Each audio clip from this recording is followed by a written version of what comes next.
तो welcome to our channel Jharkhand competitor. तो चलिए दोस्तों, आज मैं लेके आया हूँ क्वेश्चन बैंक। ये झारखंड प्रीवियस ईयर क्वेश्चन है, पार्ट 12 है। 11 पार्ट मैं ऑलरेडी करवा चुका हूँ और भी सारे क्वेश्चन को मैं JSSC जो पूछती है उससे सारे क्वेश्चन मैं करवा चुका हूँ। तो चलिए बिना देरी के हुए स्टार्ट करते हैं और जानते हैं कैसे कैसे क्वेश्चन प्रीवियस ईयर में झारखंड में पूछे गए हैं। बता दूं कि झारखंड पढ़ना इसलिए ज़रूरी है कि झारखंड का कोई भी पेपर हो, झारखंड से 40 या 50 क्वेश्चन हमारे आते हैं, तो इसके जानना हमारे लिए बहुत ज़रूरी है। चलिए देखते हैं पहला क्वेश्चन। बाबूलाल मरांडी ने झारखंड के मुख्यमंत्री के रूप में कितनी बार शपथ ली? 1, 2, 3 या 4? तो एक बार शपथ लिया था। इसका कार्यकाल 15 नवंबर 2000 से 17 मार्च 2003 तक था। कितना? 17 मार्च 2003 तक। मतलब इसका कार्यकाल पूरा नहीं हो पाया था। नेक्स्ट क्वेश्चन देखते हैं। शिबू सोरेन ने किस अवधि के दौरान पहली बार झारखंड के मुख्यमंत्री के रूप में कार्यभार संभाला? 2 मार्च 2005 से 12 मार्च 2005, 4 मार्च 2005 से 12 मार्च 2005, 10 मार्च 2005 से 12 मार्च 2005, 20 मार्च 2005 से 12 मार्च 2007। तो इसका आंसर हो जाएगा 2 मार्च 2005 से 12 मार्च 2005 तक। मात्र 10 दिन की सरकार इसकी बनी थी, उसके बाद इसका सरकार गिर गया था और ये JMM से थे। बता दें JMM का स्थापना 1973 में हुआ था, विनोद बिहारी महतो और शिबू सोरेन के नेतृत्व में। चलिए अगला क्वेश्चन देखते हैं। क्वेश्चन नंबर 3 क्या कह रहा है? झारखंड उच्च न्यायालय के निम्नलिखित मुख्य न्यायाधीशों में से किसने झारखंड के राज्यपाल के रूप में द्रौपदी मुर्मू की शपथ ली थी? जब द्रौपदी मुर्मू शपथ ली थी उसमें झारखंड के जो शपथ देने वाले न्यायाधीश थे वो कौन थे? तो इसका आंसर हो जाएगा बीरेंद्र सिंह। बीरेंद्र सिंह जो थे वो उस समय झारखंड के मुख्य न्यायाधीश थे।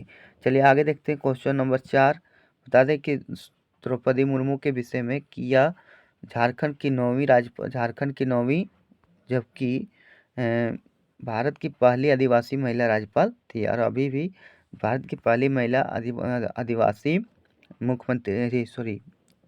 राष्ट्रपति के रूप में शपथ ली है। आगे 1907 में जमशेदपुर में पहली आयरन एंड स्टील उद्योग की स्थापना किसने की थी? Sir Dorabji Tata, sir Sorabji Tata, Shri Horabji Tata, Shri Norabji Tata. तो इसका आंसर हो जाएगा क्वेश्चन नंबर 4 का, इसका नाम है जमशेदजी नसरवान जी टाटा।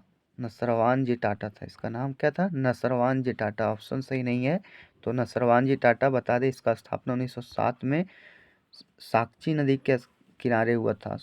साकची नदी के मतलब स्वर्णरेखा व खरकई के संगम पर साकची नामक स्थान पे हुआ था। चलिए अगला क्वेश्चन देखते हैं। क्वेश्चन नंबर 5 क्या कह रहा है? पूर्वी सिंहभूम जिले में निम्न में से कौन सी सीमा है? डोकलामेंट रेंज, दलमा रेंज, चिकन रेंज, उत्तर पश्चिम रेंज। तो कौन सा सीमा है? तो इसका आंसर हो जाएगा दलमा रेंज। दलमा रेंज जो है तो पूर्वी सिंहभूम जिले में, इस पूर्वी सिंहभूम जिला का मतलब सीमा है। चलिए अगला क्वेश्चन देखते हैं। क्वेश्चन नंबर 6 क्या कह रहा है? क्वेश्चन नंबर 6, गिरिडीह जिला कहाँ स्थित है? गिरिडीह जिला जो है यह कहाँ स्थित है? क्वेश्चन नंबर 6, तो यह उत्तरी छोटा नागपुर डिवीजन के मध्य में स्थित है। उत्तरी छोटा नागपुर डिवीजन के मध्य भाग में हमारा गिरिडीह जिला स्थित है। आगे देखते हैं। क्वेश्चन नंबर 7 क्या कर रहा है? झारखंड के किस जिले में भारत को धातु कर्म लोहे कोयले का सबसे अच्छा गुण है? गिरिडीह, रांची, बोकारो या जमशेदपुर। मतलब कोयला का अच्छा किस्म का कोयला कहाँ मिलता है, ये इसके बारे में पूछा है। तो गिरिडीह में धातु कर्म कोयले का सबसे अच्छा गुण है। आगे देखते हैं। क्वेश्चन नंबर 8 क्या कह रहा है? योगिनी शक्तिपीठ झारखंड के किस जिले में स्थित है? योगिनी शक्तिपीठ जो है झारखंड के किस जिले में स्थित है? ये क्वेश्चन पूछा गया है। रांची में, जमशेदपुर में, गोड्डा में या फिर लातेहार में। तो ये गोड्डा में स्थित है। योगिनी शक्तिपीठ मंदिर कहाँ स्थित है? गोड्डा में स्थित है। गोड्डा के कहाँ पे? बता दें कि योगिनी शक्तिपीठ जो गोड्डा का जिला मुख्यालय जहाँ है वहाँ से 13 किलोमीटर दूर 12 को पहाड़ी मंदिर पर स्थित है। और भी स्पेशल फैक्ट जान लेते हैं कि यहाँ पे जो है इस योगिनी शक्तिपीठ जो है स्थान है, वहाँ पे बताया जाता है कि यहाँ पे लाल वस्त्र को चढ़ाया जाता है और इसका श्रृंगार भी मतलब दिया जाता है। जांग की प्रतिमा का इसमें पूजा की जाती है। झारखंड में भारत की जनजातीय जनसंख्या कितनी प्रतिशत है? 2%, 8.40%, 10.2%, 20.4%।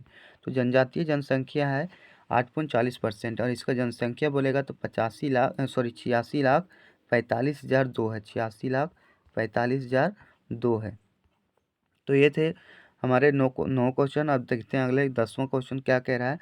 10वां क्वेश्चन है झारखंड में की जनजातीय जनसंख्या मुख्यतः किस धर्म का पालन करते हैं? ईसाई धर्म का, हिंदू धर्म का, सिख धर्म का या इस्लाम धर्म का? जनजातीय जो जनसंख्या है मुख्यतः किस धर्म का पालन करते हैं? तो इसका आंसर हो जाएगा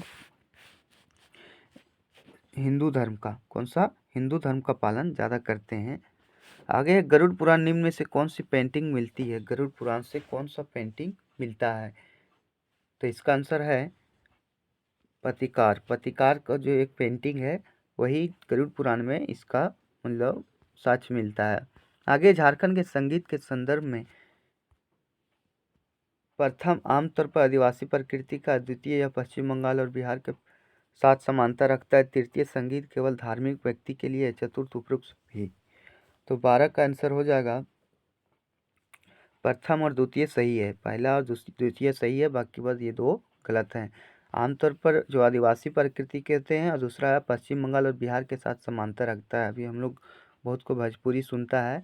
आगे झारखंड की प्रथम राजभाषा कौन सी है? हिंदी, अंग्रेजी, बांग्ला या तो खेरवार? तो प्रथम राजभाषा हिंदी है। क्या है? प्रथम राजभाषा हिंदी है। बोला जाएगा कि झारखंड की द्वितीय राजभाषा कौन सी है? तो द्वितीय राजभाषा उर्दू है। और तृतीय राजभाषा कौन सी है? तृतीय राजभाषा जो है वो बांग्ला है। तो ये भी आप याद रखिएगा। अगला क्वेश्चन देखते हैं। क्वेश्चन नंबर 14 क्या कह रहा है? झारखंड अपने राज्य की सीमा कितने राज्यों के साथ साझा करती है?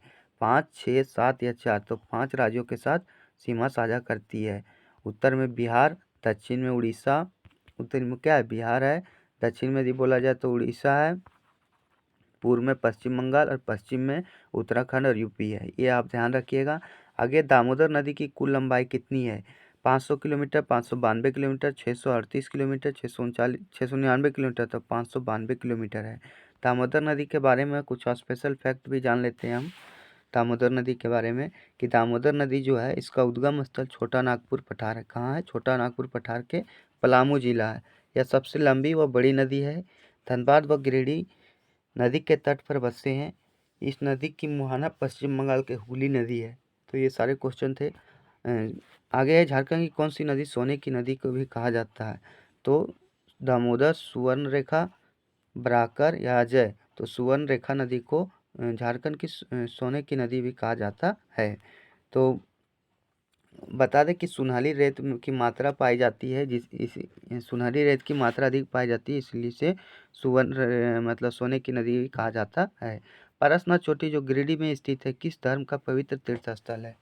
जैन का, जोरास्ट्रियन का, ईसाई का या हिंदू का? तो जैन धर्म का प्रमुख तीर्थ स्थल है पारसनाथ की पहाड़ी। और भी इसके बारे में बता देते हैं कि इसका ऊंचाई जो है 1365 मीटर है। कितना है? 1365 मीटर है। बता दें कि दरोगा में इस क्वेश्चन पूछ दिया था कि फीट में कितना है, तो 4478 फीट हो जाता है। 4478 फीट मतलब इसकी ऊंचाई है। आगे क्वेश्चन है क्वेश्चन नंबर 18 क्या कह रहा है? क्वेश्चन नंबर 18 है पश्चिम से पूर्व की ओर झारखंड का विस्तार कितना है? पश्चिम से पूर्व की ओर झारखंड का विस्तार 490 किलोमीटर, 463 किलोमीटर, 450 किलोमीटर, 395 किलोमीटर। तो 463 किलोमीटर है। चलिए नेक्स्ट क्वेश्चन है झारखंड की सबसे ठंडी जगह कौन सी है?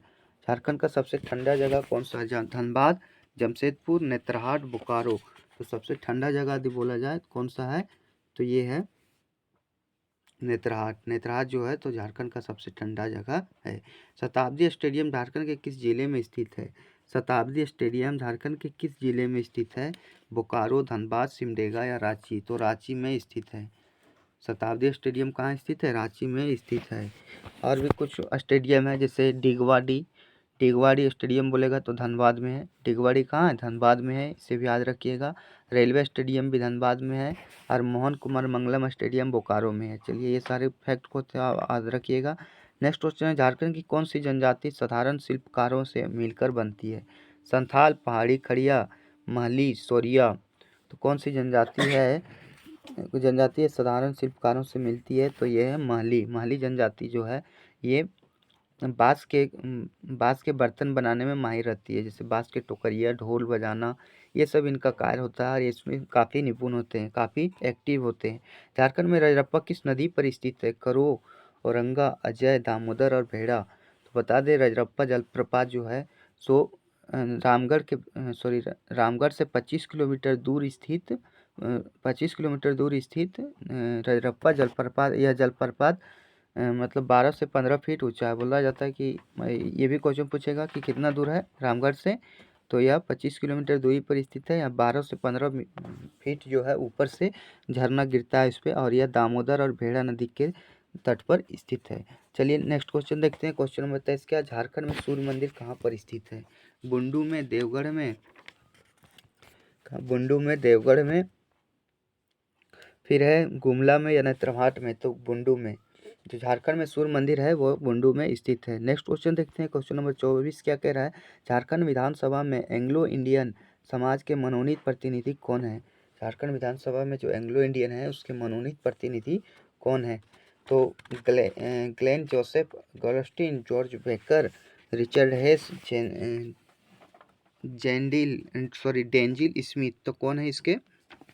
तो इसका आंसर हो जाएगा, ये तो 2017 के हैं, ये है ग्लेन जोसेफ गोल्डस्टीन। तो आप देख लीजिएगा कि अभी वर्तमान में कौन है। एंग्लो इंडियन कैसे ही हटा दिया गया है।